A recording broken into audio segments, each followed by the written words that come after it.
Ketan murder मामले में कार्रवाई का सिलसिला लगातार जारी है। पुलिस ने चेतन की बाइक को भी जब्त कर लिया। लोनावला ग्रामीण पुलिस का यह एक्शन है। चेतन ने इसी मोटरसाइकिल का इस्तेमाल किया था। पुणे से लोहागढ़ किले तक जाने के लिए इस बाइक का इस्तेमाल हुआ था। पुलिस ने हुडी और हेडफोन्स भी जब्त किए हैं। बाइक और कपड़ों की फोरेंसिक जांच भी कराई है। कराने के लिए इन सैंपल्स को भेजा जा चुका है। तो अब आप देख लीजिए, क्योंकि जुडिशियल कस्टडी पर हैं दोनों, पुलिस लगातार उनसे सवाल जवाब कर रही है। दोनों को आमने सामने बिठाकर क्रॉस क्वेश्चनिंग भी हो रहा है। ऐसे में कोर्ट के समक्ष जाने से पहले तमाम पहलुओं पर अपनी इन्वेस्टिगेशन को मजबूत कर रही है पुलिस। आप देखिए, दोनों ने अपनी चैट हिस्ट्री को डिलीट किया तो उनके मोबाइल फोन फोरेंसिक लैब भेजे जा चुके हैं। मेरे साथ मेरी सहयोगी आंचल तिवारी जुड़ चुकी है। आंचल, इस पूरे मामले को लेकर पुलिस प्रशासन, खासतौर पर पुणे पुलिस भी काफी अग्रेसिव नजर आ रही है। हर एक एंगल पर इन्वेस्टिगेशन जारी है। बहरहाल, क्या कुछ अपडेट्स आप तक? जी बिल्कुल रोहित, देखिए केतन अग्रवाल के हत्याकांड मामले में लगातार पुलिस की तरफ से हर वो साक्ष्यों को जुटाने की कोशिश की जा रही है जिससे ये पता किया जा सके कि आखिरकार सिया अग्रवाल ने ऐसा क्यों किया। और यही वजह है कि आज लोहगढ़ के किले पर, जहां पर सिया अपने पति को, अपने मंगेतर को लेकर पहुंचती है और उसे मौत के घाट उतारती है, वहां पर क्राइम सीन रिक्रिएट किया गया क्योंकि काफी महत्वपूर्ण माना जाता है। जिस तरीके से साक्ष्य पुलिस को अब तक मिले थे, जो सबूत मिले थे, लेकिन उसके बाद अब जब सीन रिक्रिएट किया गया है उससे साक्ष्यों को जोड़ने की कोशिश की जाएगी। लेकिन देखिए, अभी अकॉर्डिंग टू सोर्सेस ये भी, जिस तरीके से सिया अग्रवाल लगातार अपने बयान बदल रही है, उसको लेकर भी पूछताछ उनसे जारी है और 7 दिनों की कस्टडी में दोनों गए हुए हैं और लगातार पुलिस इस पूरे मामले में जो सबूत है वो जुटाने की कोशिश कर रही है। परिवार वालों के बयान दर्ज किए गए हैं। फॉरेंसिक की टीम के पास जो सबूत है वो इकट्ठा किए गए हैं। व्हाट्सएप से लेकर जितने भी दस्तावेज अब तक मिले हैं उसके आधार पर पूरे मामले को खुलासा किया जाएगा। लेकिन देखिए,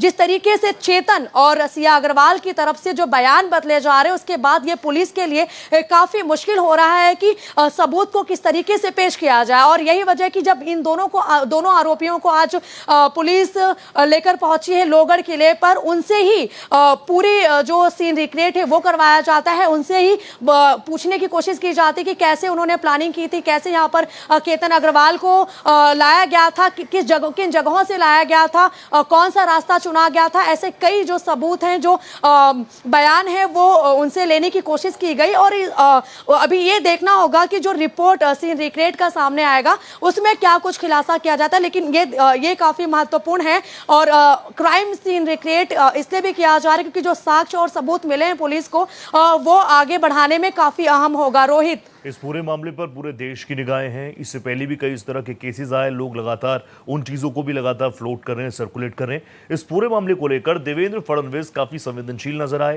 केतन के परिजनों ने भी देवेंद्र फडणवीस जी से मुलाकात की और उन्होंने आश्वस्त किया कि ये सारी चीजें निष्पक्ष होंगी, तेज जांच होगी और फास्ट ट्रैक कोर्ट पे भी चलाया जाएगा। जब खुद सूबे के मुख्यमंत्री इतने एक्टिव हैं तो पुणे पुलिस के ऊपर कितना प्रेशर। और अभी क्योंकि लोहागढ़ फोर्ट जितना हमने देखा है, सुना है, उसके बारे में काफ़ी हाइट पर भी है, मौसम भी उधर कभी बारिश है, कभी तूफान है। ऐसे में वहाँ से एविडेंस कलेक्ट कर पाना या फिर जो एविडेंसेस हैं उनका टेम्पर ना होना, इसकी कितनी आशंका रहती है? जी बिल्कुल रोहित, देखिए जिस तरीके से आज पुलिस की टीम वहां पर पहुंची हुई थी और इसीलिए वहां लोहगढ़ किले को आज पर्यटकों के लिए, जो आम लोग हमेशा हम देखते हैं कि ये घूमने जाते हैं, उनके लिए पूरी तरीके से बंद था और अभी तक बंद है। मतलब कि पर्यटकों के वहां पर आवाजाही को पूरी तरीके से रोका गया है कि जो साक्ष्य है, जो सबूत वहां पर उनको मिल सकता है, वो सीसीटीवी जो कैमरा है उसके जरिए मिल सकता है। इसके साथ ही वहां पर जो सीन रिक्रिएट किया जाएगा, जिस तरीके से दोनों आरोपियों से वहां पर बयान लिए जा रहे हैं, उसके आधार पर ही आगे की जो प्रक्रिया है वो पूरी होगी। लेकिन देखिए, जब महाराष्ट्र के मुख्यमंत्री देवेंद्र फडणवीस की तरफ से ये कहा गया है कि मामले में निष्पक्ष तरीके से जांच होगी और जो भी आरोपी होगा उसको पूरी जो सजा है वो दी जाएगी। और परिवार वाले, मतलब सिया अग्रवाल के पिता ने भी खुद ये बयान दिया है कि अगर सिया अग्रवाल आरोपी पाई जाती हैं तो जिस तरीके से उन्होंने केतन अग्रवाल को मौत के घाट उतारा, उसी तरीके से उनके साथ भी वही चीजें होनी चाहिए। तो ऐसे में देखिए, पुणे पुलिस के ऊपर जरूर प्रेशर है, लेकिन पुणे पुलिस लगातार इस पूरे मामले में सबूतों के अभाव से नहीं जूझना चाहती है और यही वजह है कि वो लगातार सबूतों को लेकर जो छानबीन है वो कर रही है। रोहित, सिया बीच में परिजनों को लेकर भी काफ़ी सारी बातें हो रही थी कि सिया के परिजनों को, माता पिता को, भाई को पता है या नहीं है। इन्वेस्टिगेशन की बात भी कही जा रही थी और if I am not wrong तो सिया के भाई को भी पुलिस ने बुलाया था सवाल जवाब करने के लिए। कई घंटों की पूछताछ के बाद उनको छोड़ दिया गया था। जी बिल्कुल रोहित, देखिए जिस तरीके से ये पूरा मामला हुआ उसके बाद सिया के माता पिता, सिया के भाई, इसके साथ ही चेतन जो कि उनका दोस्त था, उनका प्रेमी भी है, उनके परिवार वाले से पूछताछ हुई थी। लेकिन देखिए अब दोनों के जो बयान है वो दो तरफा है। मतलब अब चेतन अपने बयान से खुद मुखर रहा है। मतलब अभी तक जो हमें अकॉर्डिंग टू सोर्सेज सबूत मिले हैं उसके आधार पर चेतन ने कई बार अपने बयान बदले। मतलब दोनों एक दूसरे से किनारा कर रहे हैं और एक दूसरे पर ये आरोप लगा रहे हैं कि उन्होंने ऐसा किया और उन्होंने ऐसा किया।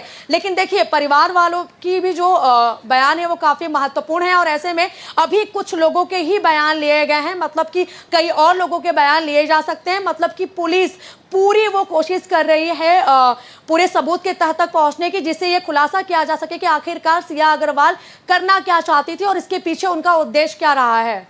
आप लगातार इस पूरे मामले पर नजर बनाए हुए हैं आंचल। कई एक्सपर्ट से भी आप लोग बात कर रहे हैं, आम लोगों से भी बात कर रहे हैं, कई काउंसलर, कई एक्सपर्ट से, कई साइकोलॉजिकल एक्सपर्ट से आपने संवाद किया होगा।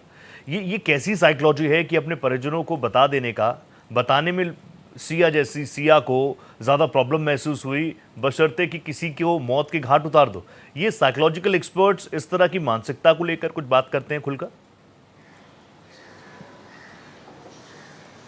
जी बिल्कुल रोहित, देखिए जिस तरीके से सिया अग्रवाल ने ये कदम उठाया है, शायद उन्होंने अपने घर वालों को बताया भी होगा, लेकिन समाज के डर से शायद परिवार वालों ने उनका साथ ना दिया हो।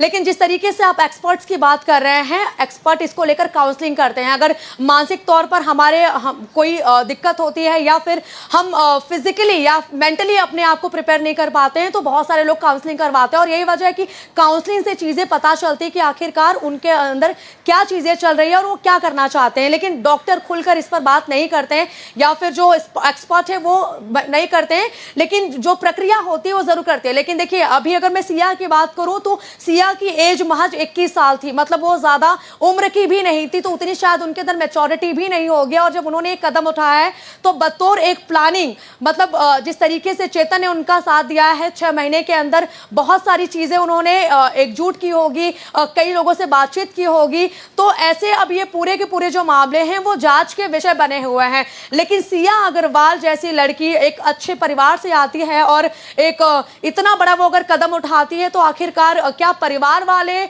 उनके साथ नहीं थे, क्या परिवार वालों ने उनका साथ नहीं दिया, या फिर वो अपने परिवार वालों को समझा नहीं पा रहे थे कि आखिरकार उनको करना क्या है। क्योंकि देखिए परिवार वालों का भी दबाव होता है और ऐसे में जब परिवार वाले साथ नहीं देते तो बच्चे कहीं ना कहीं कोई दूसरा कदम उठाते हैं। लेकिन जिस तरीके से मामले की जांच की जा रही है, शायद देखिए इस पूरे मामले के बाद उनका काउंसलिंग भी किया जा सकता है, क्योंकि जिस तरीके से मेंटली वो अभी काफी डिस्टर्ब होंगे या फिर उनके माइंड में क्या चल रहा है, तो ये सारे जांच के विषय है। रोहित, इस तरह के हादसों ने पूरे समाज को डिस्टर्ब किया। थैंक यू सो मच आंचल, आप जुड़ी मेरे साथ, बहुत धन्यवाद।